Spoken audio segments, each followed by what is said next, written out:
우리 그리스도인들에게 하나님께서 주신 여러 가지 명령들이 있는데 그 중에 하나가 빌립보서 4장 4절에 보면은 주 안에서 항상 기뻐하라입니다. 그러면 따라해볼까요? 주 안에서 항상 기뻐하라. 그 다음 구절이 뭐죠? 내가 다시 말하노니 기뻐하라. 예. 그럼 만약에 주님께서 우리에게 항상 통곡하라, 내가 다시 말하노니 슬퍼하라, 그럼 이렇게 명령하셨다면은 얼마나 그게 부담이 되고 우리 기독교가 사실은 지금까지 오지도 않았을 거예요. 근데 주님이 기뻐하라고 명령을 하십니다.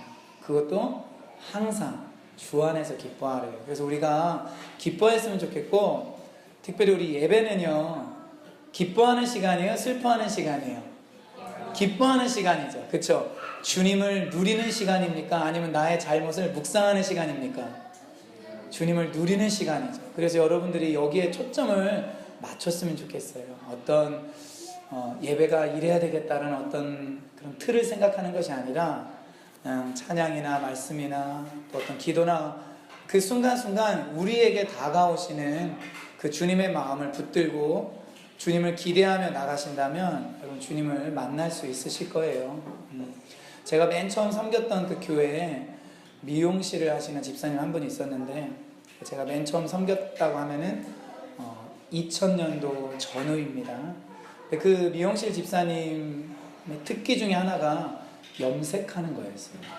그리고 요즘은 염색이 어느 정도 흔하고 이제 탈색도 하고 이러는데, 그 당시는 그게 그렇게 흔한 곳이 아니었고, 제가 살겠던 그 동네는 특별히 그런 염색하는 사람들을 많이 볼 수 없었던 곳입니다. 근데 그 집사님이 말하기를 집사님 그 염색하는 걸 잘하고 거기에 비전이 있다고 그러길래, 집사님 우리 동네 염색 별로 안 하고 이래서 이걸로는 돈 벌기도 어렵고 재미 보기 어려울 것 같은데요. 제가 말씀을 드렸더니 집사님이 하시는 말씀, 이렇게 염색하는 사람들이 없으니까 자기가 염색할 그 대상이 많다라는 거예요.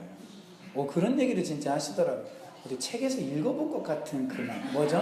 아프리카에 가서 신발 장사한다라는 그 사업가 이야기. 그래서 아프리카 사람들이 신발 많이 안 신으니까 장사 안 될 텐데요. 그러니까 그 사업가가 무슨 말이죠? 그러니까 자기는 거기 가서 사람들에게 신발을 신기게 하겠다라는 겁니다. 많이 팔 수 있다라는 거죠. 관점은 참 중요한 것 같아요. 예, 우리가 어떤 관점을 가지고 보느냐에 따라서 그것에서 소망을 찾을 수도 있고 절망할 수도 있고, 위기도 마찬가지입니다. 데이빗 윌컨슨이라는 목사님이 쓰신 책 중에 위기, 그곳에 계신 하나님이라는 그런 책이 있는데, 위기를 우리가 어떻게 볼 것인가. 우리 믿지 않는 사람들도 그런 이야기를 하죠. 위기는 곧 기회다. 예.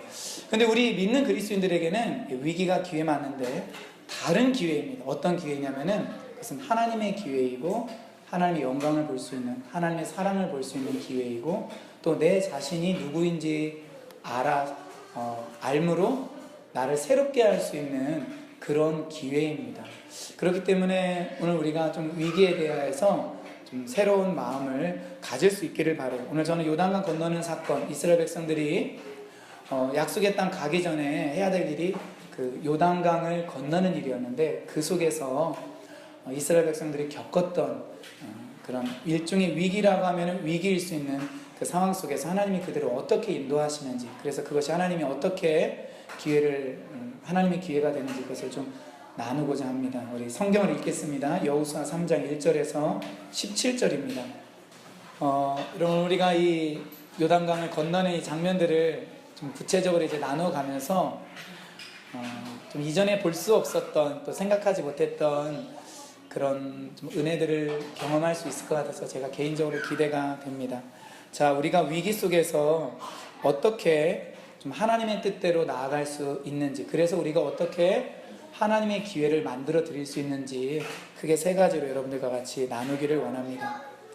첫째, 우리는 하나님의 인도하심에 집중해야 됩니다. 오늘 본문에 보면은 이스라엘 백성들이 요단강을 건널 때 맨 앞에 섰던 것이 있습니다. 그것이 바로 뭐죠? 여호와의 언약궤를 맨 제사장들이었습니다. 그런데 우리가 여기에서 한 가지 좀 주목해 봐야 될 단어가 있는데, 그것은 바로 4절에 나와 있는 2000규빗이라는 단어입니다. 여러분, 한 규빗은 우리 성도님들 오른팔을 이렇게 드시면은 팔꿈치에서 이 손가락 끝까지가 한 규빗입니다. 제가 저의 규빗을 재봤더니 한 44cm 되더라고요. 지승이는 한 50cm 될 수도 있겠어요. 그래서 보통 한 규빗을 45cm 아니면 5cm로 잡는데 2000 규빗이라고 하니까 45cm로 잡으면은 900m, 50cm로 잡으면은 1km가 나옵니다. 그러니까 이 언약궤를 맨 제사장들이 이스라엘 백성들보다 앞서가는데 얼마를 앞서가요? 1km를 앞서가는 것입니다. 여러분 이거 참 놀랍지 않습니까? 우리 부모님들이 자녀들 따라오라고 말할 때 바짝부터 따라오라고 말하죠. 1km 쭉 먼저 가서 나를 따라오너라 이렇게 하는 경우는 없을 것입니다. 그런데 오늘 말씀해 보니까 1km의 거리를 두고 따라오라고 이야기를 합니다.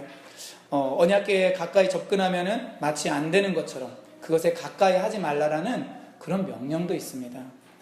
우리는 여기에서 먼저 분명히 알 수 있는 것은 하나님께서는 그 언약궤를 통하여서 이스라엘 백성들을 인도하기를 원하시는데 이렇게 거리를 둔 이유는 뭐냐면요, 모든 이스라엘 백성들이 그 언약궤를 볼 수 있도록 하기 위함이라고 합니다. 이 당시 이스라엘의 인구가 약 200만입니다. 사실 200만 명이나 되는 사람들이 모여 있으면은 거기 있는 사람들이 법궤를 다 본다라는 것은 가까이 있을 때는 불가능할 거예요. 제법 거리를 두어야 볼 수 있습니다. 그래서 약 1km 정도를 잡았다라고 합니다. 이 언약궤를 맨 제사장들을 과연 1km 멀리 떨어진 곳에서 볼 수 있었을까요? 보통 사람의 가시거리 한계가 얼마인지 저는 잘 모르겠지만 어느 곳을 보니까 한 1km 정도 된다라고요. 근데 저는 말씀을 보면서 충분히 볼 수 있었던 이유를 하나 찾았습니다. 주보를 한번 보실까요? 주보의 그림을 한번 보겠습니다. 제가 이렇게 구글에서 좀 서치를 해봤습니다. Crossing the Jordan 이렇게 해서 해보니까 안 맞는 그림들이 너무 많았습니다.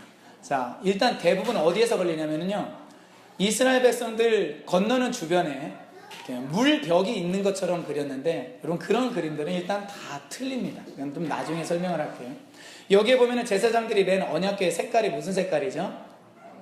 황금색이죠. 맞습니까? 예, 맞습니다. 하나님께서 이 언약궤를 만들라고 하실 때 그 겉면을 다 금으로, 그리고 이 아카시아 나무로 만든 언약궤를 매는 이 채도 다 금으로 도금하라고 하셨거든요. 그래서 이 언약궤가 번쩍번쩍번쩍 빛났습니다. 그리고 이때는 제가 볼 때 시점으로 분명히 햇볕이 있는 그런 상태입니다. 그래서 저 앞에 1km 정도 앞에 번쩍번쩍번쩍하는 그 언약궤가 있고 그것을 들고 움직이는 제사장이 있었기 때문에 이스라엘 백성들은 그 언약궤의 움직임을 보면서 지금 걸어가고 있다. 지금 요단강물에 제사장들이 들어섰다.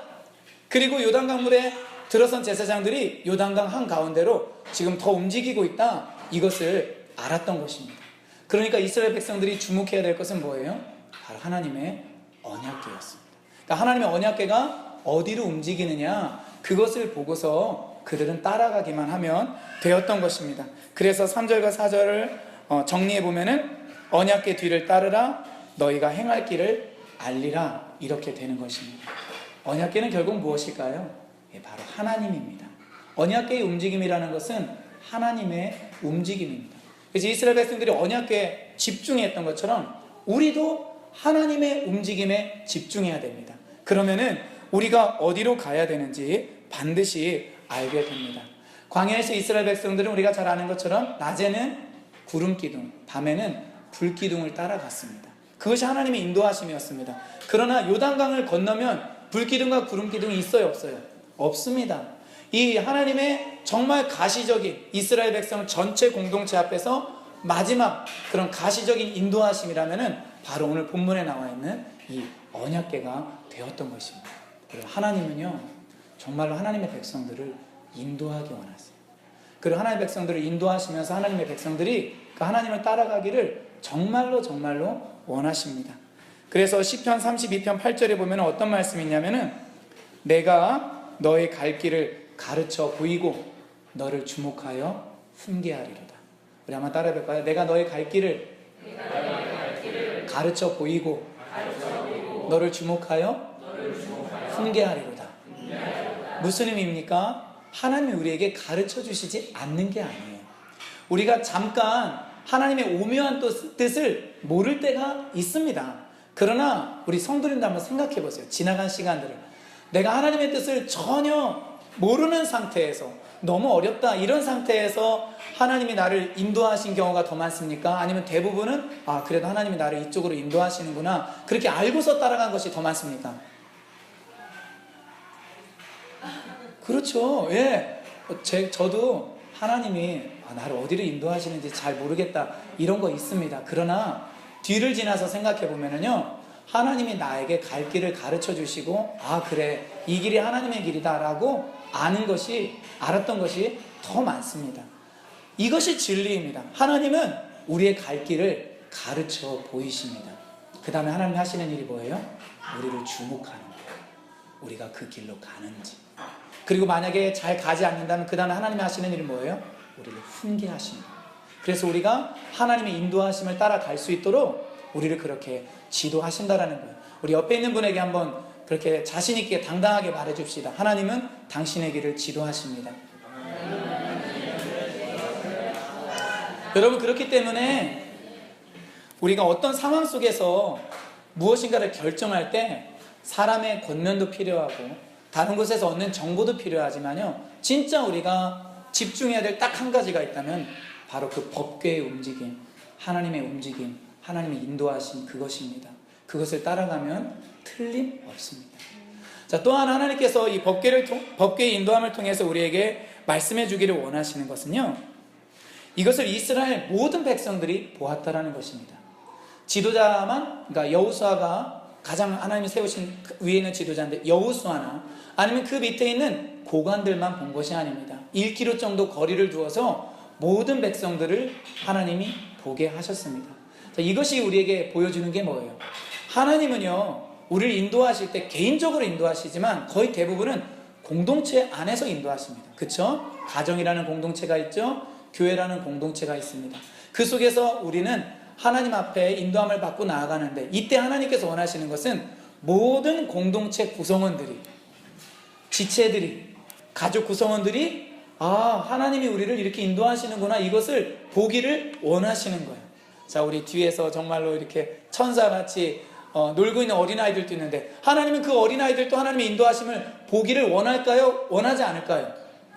원하시죠. 만약에 여러분 그때 이스라엘 백성들 가운데 우리가 있었어요. 그리고 여기 어린아이들도 똑같이 있다고 해봅시다. 그리고 1km 정도 앞에서 금빛이 나는 법궤가 제사장들의 그 어깨 위에 메어져서 막 앞으로 나아가고 있어요. 그리고 우리 성도님들 어린아이가 옆에 있는데 손잡고 나만 보고, 와, 법궤가 움직이고 있구나, 하나님 우리를 인도하시는구나, 이렇게 하시겠어요? 아니면 이 어깨 위에 딱 태우시고 너희들도 봐라, 그렇게 말하시겠어요? 네. 말 안 해도 다 하신다라는 거죠? 예, 그렇습니다. 어깨 위에 다 올릴 것입니다. 너도 봐야 된다. 저기 하나님의 영광과 임재와 인도하심이 있다, 이렇게 말할 것입니다. 근데 가정에서는 어떠세요 지금? 혹시 가장 중요한 것은 어떤 리더를 통하여 결정이 되겠죠? 또 같이 그것을 기도하는 사람들이 결정을 하겠죠? 그러나 하나님이 인도하시는 것은 모두가 보아야 합니다. 그렇기 때문에 우리가 자녀들에게 이야기해 줘야 돼요. 하나님이 어떻게 우리를 인도하시는지, 우리 가정을 어떻게 인도하셨는지. 그래서 가족 구성원 모두가, 그리고 우리 공동체 모두가 하나님이 지금 우리 공동체를 이렇게 인도하시는구나, 그것을 알아야 돼요. 구체적으로 자세하게. 그래서 목장 리더들이 참 중요한 것 같아요. 리더로 수고하는 분들은 목장 내에서, 물론 이제 이런 예배 자리나 또 저를 통해서 들려지는 말씀도 있지만, 목장 내에서 하나님이 우리 교회를 어떻게 인도하시는지 그것을 목장원들과 나눠야 됩니다. 자기 이야기나 자기 생각이 아니라 우리 공동체를 향하여 하나님께서 이끌어 가시는 그 메시지를 증거하고 나눌 때 목장 구성원들 한 사람 한 사람에 이르기까지 하나님의 명백한 뜻이 전해지고, 그래, 주님이 지금 교회를 이렇게 인도하시는구나, 우리 교회의 시즌이 지금 이런 것이구나 라고 여기고 기쁨으로 순종하며 함께 마음을 합해서 나아갈 수 있게 될 것입니다. 우리 하나님의 인도하심에 집중하기를 소망합니다. 아멘. 자, 두 번째는 우리 자신을 성결하게 해야 됩니다. 우리 3장 5절 말씀을 한 번 더 같이 읽도록 하겠습니다. 5절 말씀입니다. 시작. 여호수아가 또 백성에게 이르되 너희는 자신을 성결하게 하라. 여호와께서 내일 너희 가운데에 기이한 일들을 행하시리라. 아멘. 여러분, 하나님께서는 아주 중요하고 의미 있는 시기에, 그리고 어떤 새로운 일을 할 때에는 그의 백성들에게 요구하는 것이 있습니다. 그것이 바로 성결입니다. 우리가 세상의 방식과는 다르죠. 여러분, 사업하는 사람들에게 세상 사람들은 무엇을 많이 준비하라고 할까요? 사업하는 사람들에게는, 그죠? 동역자, 지혜로운 말을 권면해 줄 사람, 그리고 무엇보다도 뭐니 해도 돈을 많이 준비해서 불황의 시기를 잘 견뎌내고 매출이 없을 몇 개월도 잘 견뎌낼 수 있는 그런 돈을 준비하라고 합니다. 그런데 하나님은요, 하나님의 일을 행하실 때 다른 여러 가지 것들이 있지만은 하나님은 다르십니다. 여호수아 1장을 읽어보면 하나님은 여호수아에게 어떤 책을 가까이 하라고 하죠? 하나님의 율법책을 가까이 하라고 합니다. 여호수아는 싸우는 군대를 이끄는 군대 장관이었습니다. 전쟁 백서를 읽어보라고 하는 것이 맞습니다. 근데 하나님의 방법은 그게 아니에요. 하나님은 내가 너를 인도하겠다. 너는 그 대신 나의 말씀을 읽어라. 묵상하고 지켜 행하라. 이렇게 말합니다. 오늘 요단강을 건너기 전에도 하나님께서는 이스라엘 백성들에게 무엇을 요구하시냐면요, 성결을 요구하십니다. 하나님은 항상 이런 면에서 동일한 것 같아요. 이스라엘 백성들이 애굽에서 나왔죠. 약 3개월의 시간이 지난 다음에 그들은 호렙산 앞에 도착합니다. 그때 하나님께서는 이스라엘 백성들에게 무엇을 요구하시냐면은 출애굽기 19장 6절에 보면은 여호와께서 모세에게 이르시되 너는 백성에게로 가서 오늘과 내일 그들을 성결하게 하며 그들에게 옷을 빨게 하고. 이 호렙산 앞에서도 이스라엘 백성들에게 하나님이 요구하신 것은 성결이었습니다. 역대상 15장 12절을 읽어보면은 다윗이 솔로몬 시대에 지어지는 그 큰 성전이 있기 전에 이스라엘의 하나님의 법궤를 자기가 새로 수도로 지정한 예루살렘으로 옮깁니다. 그때 하나님은 레위 사람 지도자들에게 무엇을 요구하시냐면은 너희와 너희 형제는 몸을 성결하게 하고, 이것을 요구하십니다. 그러니까 성결을 요구하세요. 출애굽하고 나서 호렙산 앞에서는 옷을 빨라라고 합니다. 어떤 다른 곳에서는 여인을 가까이 하지 말라라고 합니다. 오늘 여호수아에서는 그 구체적인 내용이 무엇인지는 알 수 없습니다. 그러나 분명한 것은 그 백성들에게 모두에게 성결을 요구하셨다라는 것입니다. 자, 성결한 무엇을 요구하셨을까요? 마음을 요구했을 거예요. 여러분, 이 요단강을 건너서 약속의 땅에 들어가는 것은 굉장히 이스라엘 백성들에게는 특별한 것입니다. 왜냐하면 요단강을 건너면 광야의 40년 생활을 마치는 거거든요. 이건 단순히 요단강을 건너는 것이 아니라 약속의 땅에 들어가는 것입니다. 더 이상 불기둥, 구름기둥 없고 만나가 없는 곳에 들어가는 것입니다. 대신 그들이 짓지 않은 집을 얻는 것이고요, 그들이 일구지 않은 그런 농토를 얻는 것이고, 그들이 심지 않은 과수를 얻는 것입니다. 하나님의 새로운 차원, 새로운 방법, 새로운 만남이 있는 그곳이 바로 약속의 땅입니다. 그리고 이스라엘 백성들이 그 약속의 땅에 들어가기 위해서 요단강을 건너야 됩니다.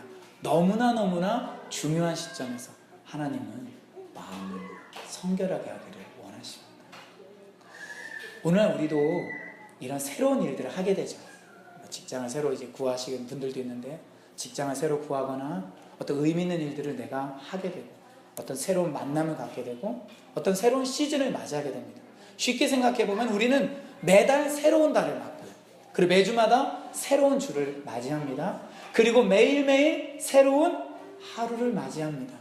우리나 하나님께서 주신 선물이 있어서 매일매일 새로운 것을 접합니다. 이때 하나님께서 우리에게 요구하시는 건 뭘까요? 그래서 바로 성결입니다. 우리에게 새로운 삶, 새로운 차원의 일들, 그리고 새로운 것들을 하나님은 주기를 원하시고, 그것을 우리가 받을 준비를 하기 위해서 성결을 요구하세요.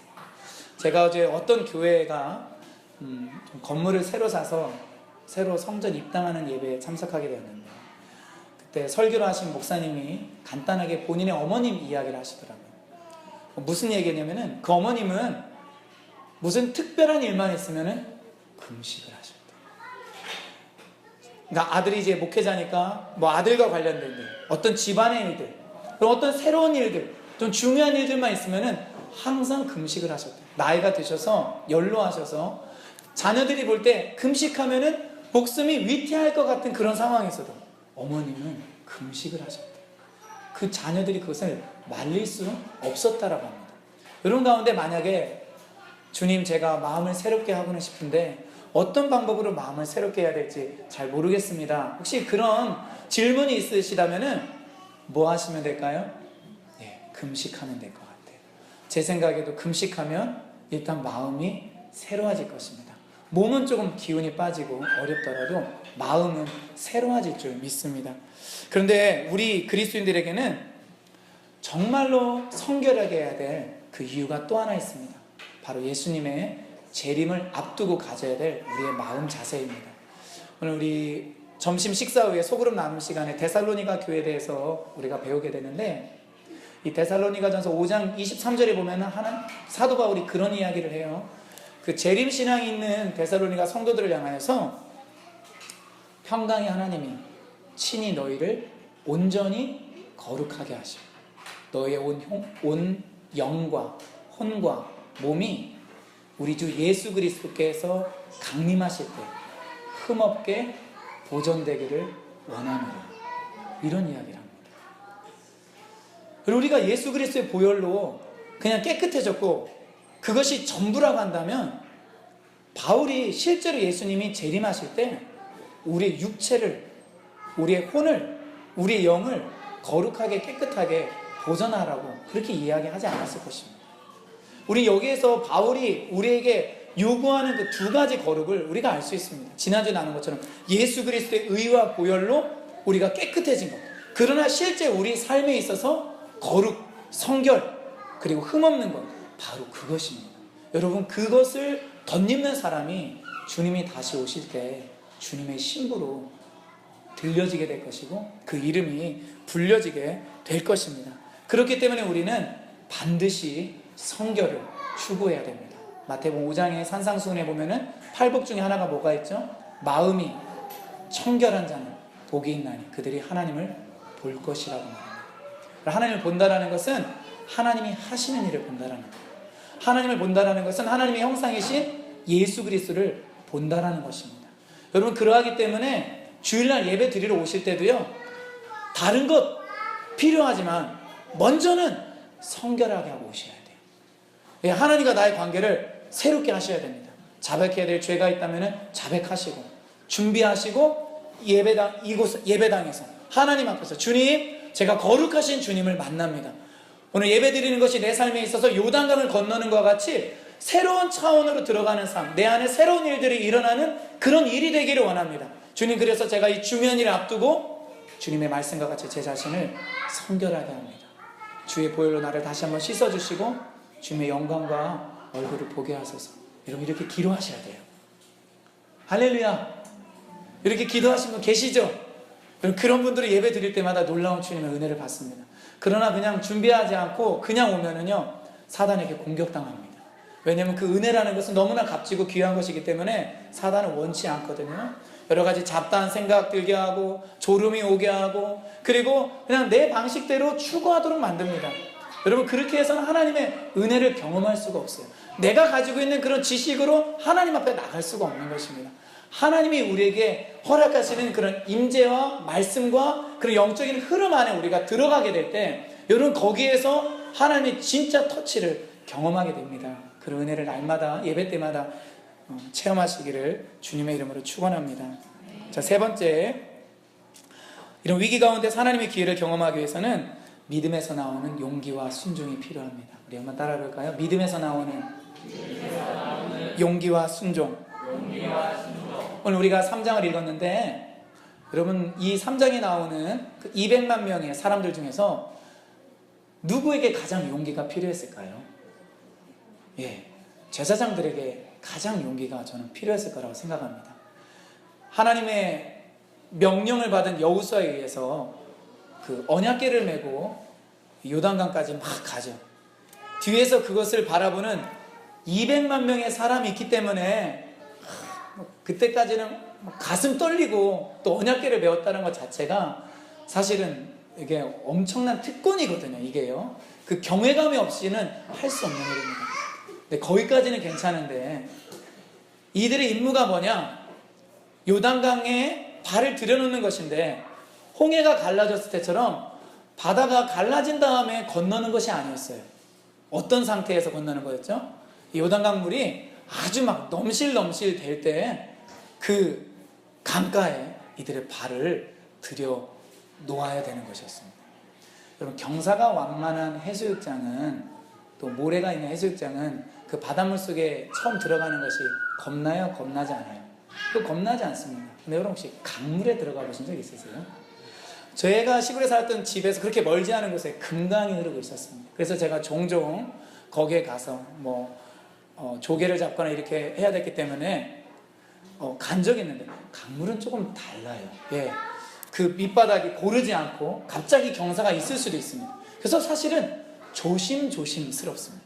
게다가 이 당시는 강물이 많았고요. 여러분, 요단강은 보통 요단 계곡 사이에 흐르는 것이 요단강인데 북쪽에 있는 갈릴리 호수에서부터 남쪽에 있는 사해 바다까지 흐르는 그 강이 요단강입니다. 근데 그거 아세요? 갈릴리 호수는요, 해수면보다 200m 아래입니다. 근데 사해 바다는 그 해수면보다 400m 아래에 있습니다. 그러니까 강의 시작과 마지막에 있어서 높이가 얼마가 차이나요? 200m가 차이나요.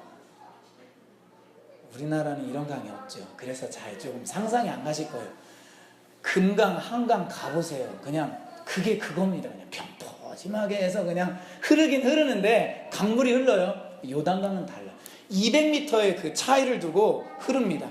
실제 거리는 100km지만은 굽이굽이 흐르기 때문에 이것을 계산하면은 100km가 되고 이 굽이굽이 흐르는 것까지 합하면은 300km가 된다는. 그래서 중간에 급류도 많고 낙차도 심하고 이렇더라고요. 제사장들이 그 요단 강물에 발을 들여놓는 것은 사실 하나님을 향한 신뢰가 있을 때 가능한 일이에요. 나 가기 싫은데 이렇게 어쩔 수 없이 이렇게 들어간 것이 아니고 믿음 안에서 한 발을 내디뎌야 되었던 것입니다. 이것이 우리에게 보여주는 게 뭐예요? 때로 하나님께서 우리에게 믿음의 순종을 요구하실 때는요, 아무것도 마련되지 않고 준비되지 않은 상태에서 우리가 한 발을 내디뎌야 되는 그런 상태가 있을 때가 있어요. 우리를 도와주는 사람이 없을 수 있습니다. 우리에게 필요한 재정이 없을 때도 있습니다. 그리고 내가 생각해 볼 때 준비된 게 없는 것 같아요. 근데 하나님은 하라고 하세요. 하나님은 하라고 하십니다. 그러면 어떻게 해야 돼요? 순종하는 것입니다. 그럼 순종하기 시작하면 어떤 일이 일어나요?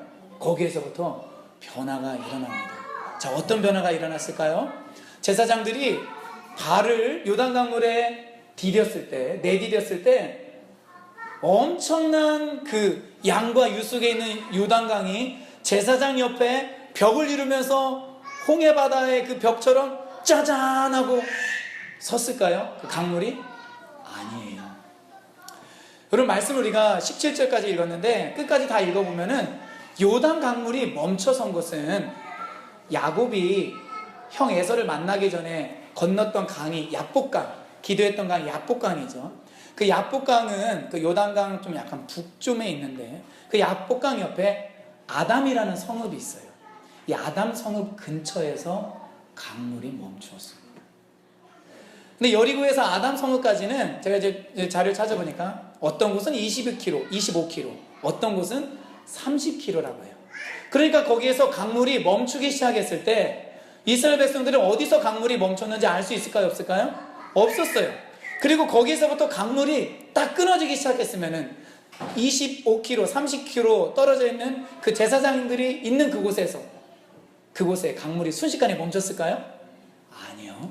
어떻게 멈췄을까요? 점차로 강 수위가 조금씩 낮아지기 시작하고 흐르는 속도도 낮아지기 시작하고, 제 생각에는 그렇게 강물이 다 없어지는데 몇 시간이 걸렸을 거예요. 그러니까 강물이 사해 쪽으로 다 흘러갈 때까지 제사장은 발 디뎠던 그곳에 기다리고 있는 것입니다. 제사장의 마음이 어땠을까요? 와, 이거는 그 모세가 이스라엘 백성들과 홍해를 건너기 전에 밤새 동풍이 불어서 홍해 바다가 차츰차츰 갈라지기 시작했거든요. 성경을 잘 읽어보면은 그때와 같은 그런 막 희열과 놀라움이 서로 보면서 강물이 줄어들고 있어 하면서 막 가장 깊은 곳에 바닥이 드러나기 시작했을 때 아마 제사장들의 그 마음은요, 하나님의 그 기적을 보았기 때문에 놀라웠을 거예요. 강물이 바닥을 드러냈을 때 여호수아가 강물을 건너라는 명령을 내립니다. 강물이 바닥을 드러냈을 때 제사장들은 강 한가운데 거기에 자리를 잡고 서 있습니다. 자, 오늘 주보를 한번 다시 한번 보시죠. 네. 자, 제사장들은 보이고 이스라엘 백성들이 보이십니까? 예. 믿음의 눈으로 다 보시기 바랍니다. 예. 어느 정도 간격을 두고 있습니다. 이렇게 이 이스라엘 백성들이 건넜던 거예요. 자, 이스라엘 백성들이 건너는 동안 제사장들의 마음은 어땠을까요?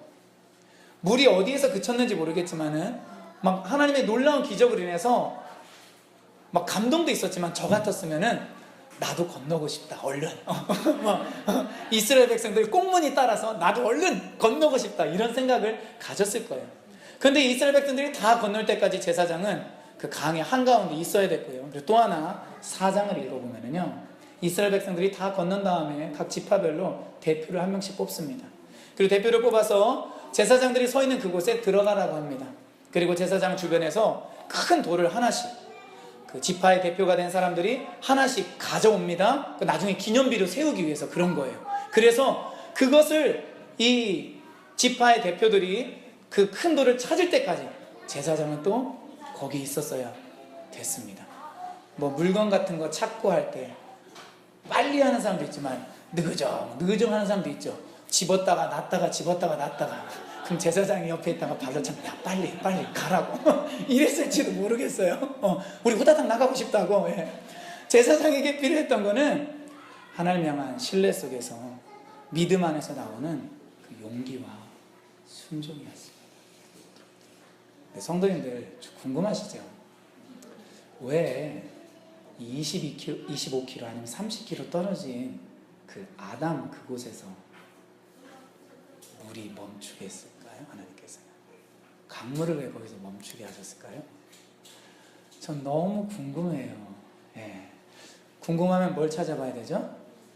예, 정말 찾아보면 거의 웬만큼 다 나와 있습니다. 예, 인터넷에 나와 있어요. 그런데요, 좀 분별이 필요해요. 내가 원하는 것을 찾으려고 하면 안 돼요. 우리가 성경 말씀을 정말 잘 알고 있어야 되고, 말씀을 가지고 항상 분별해야 돼요. 그리고 고고학적 자료나 역사적 자료를 가지고 아무리 논리적으로 그럴듯한 말을 해도 거기에 절대로 속지 마십시오. 그럼 거기에 속으면은 엉뚱한 이야기 합니다. 성경에 없는 것을 진리라고 생각합니다. 그냥 내가 생각하기에 괜찮은 신앙적인 감동을 내가 취하려고 합니다. 그렇게 하면은 안 될 것 같아요. 그럼 요단강이 이제 북쪽 갈릴리서부터 흐르는데, 처음에 요단강물이 흐를 때는 맑은 물이라고 합니다. 왜냐하면 보통 이제 강물이 처음 시작되는 곳은 대부분 어때요? 맑습니다. 예, 그 수원지가 근처에 있기 때문에 맑은 물이 흘러요. 근데 여러분 들어보셨겠지만 요단강물은 실제로 가보면 그렇게 맑은 물이 아닌데, 그 맑은 물이 어디에서부터 흙탕물이 되기 시작하냐면은 아담이라는 지역 근방에서부터 좀 흙탕물이 되기 시작해서 좀 더러운 물이 된다고 합니다. 왜냐면은 그 아담 있는 그 요단 계곡 그 절벽 그 좌우가 퇴적층인데 굉장히 좀 가는 그런 모래들로 많이 구성되어 있다고 합니다. 그래서 그런 진흙들이 자주 거기로 이제 떨어지고 이러면서 거기서부터 그 맑은 요단강물이 이제 흙탕물이 되기 시작한다고 합니다. 나아만 장군 아시죠? 나아만 장군이 요단강물에 7번 들어가서 물을 씻었는데, 엘리사가 있었던 위치를 좀 생각을 해볼 때 나아만 장군이 갔던 그 요단강은 강물이 아주 맑은 그런 곳이 아니라 어떤 사람은 그 아담 주변에 그 요단강물이 올 수도 있을 것이다. 더러운 흙탕물이라는 거예요. 근데 거기에 가서 엘리사가 몸을 7번 담그라고 하는 것입니다. 그러니까 나아만 장군이 어떤 불평을 해요. 우리나라에 있는 그 깨끗한 물 놔두고 나 이 더러운 물에 못 들어가겠다, 가려고 하잖아요. 바로 거기가 아담이라는 것입니다. 근데 역사적으로 이렇게 보면은요, 이 요단강은 이 여호수아 시대뿐만 아니라 실제적으로 이 강물이 이렇게 멈춰져서 몇 시간, 심지어 10시간까지 가까이 멈춰 섰 그런 기록이 있다라고 합니다. 1906년도, 1834년도, 1546년도, 또 그 이전에도 그렇고요. 그런데 그렇게 강물이 멈춘 그런 대부분의 지역이 바로 아담 지역이었다고 합니다. 그 계곡이라겠죠. 요단 계곡, 협곡, 그 사이에 강물이 흐르는 건데, 그것이 이렇게 토사들이 무너져 내려서 강물의 흐름을 막는다라는 것입니다. 근데 제가 그런 좀 주석은 아니고 그 도표를 하나 봤어요. 뭐냐면은 제가 말씀을 준비를 이렇게 본격적으로 하기 전에 본 도표였는데, 뭐냐면은 그 요단강은 이제 우리 생각하실 수 있으시겠죠? 해수면보다 400과 200 사이에 이렇게 흐르기 때문에 요단강 자체도 좀 낮게 있습니다. 그리고 좌우에 협곡이 있습니다. 그 좌우에 있는 토사층이 요단강으로 이렇게 딱 들어오게 되면 강물이 막혀요, 안 막혀요? 강물이 흐름이 막히게 되고 얼마든지 막을 수 있는 것입니다. 일종의 큰 산사태나 이런 것에 의해서. 그런데 거기 그러니까 크리스천이 쓴, 학자가 쓴 것임에도 불구하고 뭐라고 나왔냐면은 산사태 때문에 요단 강물이 막혔다라는 것입니다. 그래서 제가 처음에는 이거를 읽고 기분이 엄청 나빴습니다. 왜냐면 하나님께서 그 전능하신 능력으로 흐르던 요단 강물을 멈추게 하셨는데, 아니 산사태로 막았다고? 이런 이게 어느 또 자유주의 신학자야 막 이런 생각을 가지고 있었습니다. 그런데 이런저런 좀 자료를 찾다 보니까 성경에는 그렇게 나와 있지 않지만, 그래, 그 당시에 지진이 있을 수 있었지. 왜냐면 지진으로 인해서 이스라엘이 그런 산사태가 나고 요단강물이 이제 흐름이 멈추어진 그런 기록들이 있었으니까요. 그러니까 하나님께서는 이스라엘 백성들이 보는 홍해바다처럼 눈앞에서 요단강물을 멈추게 하면요, 그들의 믿음이 더 커질 수도 있고, 그쵸? 더 어마어마한 기적을 체험할 수도 있는데, 이건 어디서 강물이 흐름이 멈췄는지도 모르는 상황에서 그들은 건넜죠. 나중에는 뭐 알게 되었는지 모르겠지만, 하나님이 지진이나 땅이 이렇게 흔들림을 통해서 그 아담 주변에 있는 그 지층들이 그 강물을 덮치고 그것을 막아서게 하는, 그쵸?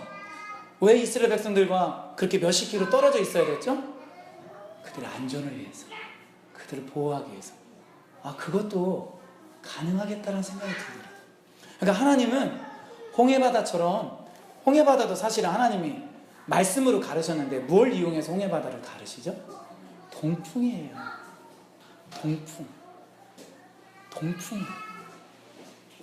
이거 생각해보면 하나님은요, 그분의 초자연적인 역사를 이루실 때 우리 주변에 있는 자연들, 상황들, 환경들, 사람들 사용하십니다. 그리고 그 속에서 많은 사람들이 하나님의 일을 보게 하십니다. 할렐루야.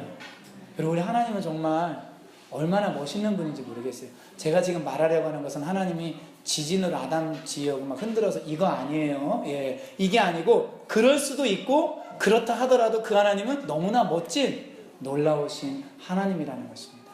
여러분, 말씀을 좀 정리하도록 해요. 우리가 위기 가운데 있다 할지라도 우리를 인도하시는 하나님께 가장 먼저 집중해야 됩니다. 그리고 두 번째는 우리를 그런 상황 속에서도 성결하게 해야 됩니다. 내가 곤란과 어려운 가운데 있다고 해서 그래, 주님이 나를 사랑하지 않나 봐, 대충 살면 안 됩니다. 오히려 그런 위기 가운데서 우리는 우리 자신을 더 성결하게 해야 되고요. 마지막으로 하나님을 신뢰하는 마음으로 용기를 갖고 순종하십시오. 그 요단강과 같은 그런 어려운 상황들에 들어가십시오. 발을 내디십시오. 그리고 그 한가운데 서 계십시오.